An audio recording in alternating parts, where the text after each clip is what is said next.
Des milliers de vols annulés depuis jeudi. Chaque avion qui ne décolle pas, c'est du chiffre d'affaires qui ne rentre pas. Une perte estimée pour l'ensemble des compagnies concernées à environ 150 millions d'euros par jour. Mais ce chiffre de l'Association internationale du transport aérien est à prendre avec prudence.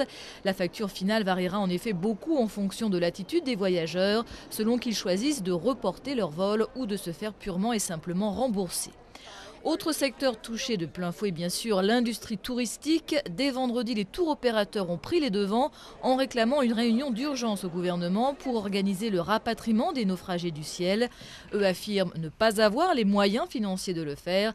Il y aurait environ 150 000 Français bloqués à l'étranger. Le coût global va être très élevé pour toute l'industrie, que ce soit l'industrie du tourisme, le business, les suppléments de chambres des clients dans Paris qui sont bloqués aujourd'hui. L'Europe est bloquée, donc il y a un coût économique très très important.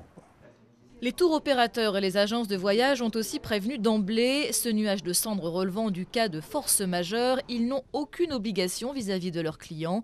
Même ceux qui ont souscrit des assurances annulation ne pourront pas les faire jouer. Alors à situation inédite, solution inédite. Pour l'instant, l'État n'a rien promis. Bercy a juste annoncé la mise en place en début de semaine d'un groupe de travail pour évaluer l'impact de cette paralysie du ciel français sur le secteur aéronautique et le secteur touristique. Mais si la paralysie perdure, les conséquences économiques iront bien au-delà de ces deux seuls secteurs. Des problèmes d'approvisionnement ne tarderaient pas à apparaître, ce qui à terme risquerait de ralentir l'ensemble de l'activité du pays et donc de peser sur la croissance.